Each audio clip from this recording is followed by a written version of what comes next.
नमस्कार. आज मुली महिला ऑफिसला जातात, पण कामाच्या ठिकाणी बऱ्याचदा त्यांना लैंगिक छळाचा सामना करावा लागतो. सेक्शुअल हॅरेसमेंट ॲट वर्कप्लेस या तक्रारी घेऊन अनेक बहिणी माझ्याकडे आल्या. त्या बहिणींच्या डोळ्यातली जी भीती मी कधीही विसरू शकत नाही. त्यांचे थरथरते हात, कापरे आवाज, डोळ्यातून वाहणारे हतबलतेचे अश्रू आज पुन्हा सगळं डोळ्यासमोर येते. काही तर इतक्या घाबरलेल्या होत्या की बोलायला सुद्धा तयार नव्हत्या. आणि तेव्हाच मी ठरवलं की ही फक्त फाईल नाही, हा लढा आहे. गेली अनेक वर्ष हा लढा मी लढतीये.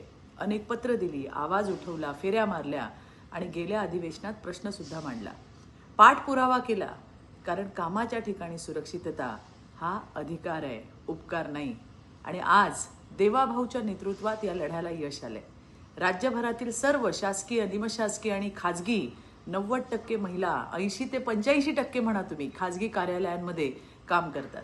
आणि त्या ठिकाणी मग कामाच्या ठिकाणी महिलांचा लैंगिक छळ प्रतिबंध, मनाई व निवारण अधिनियम 2013 म्हणजेच पॉश ॲक्टची प्रभावी अंमलबजावणी होते किंवा नाही याची तपासणी करण्यासाठी 30 दिवसात विशेष ऑडिट करायचे आदेश देण्यात आले.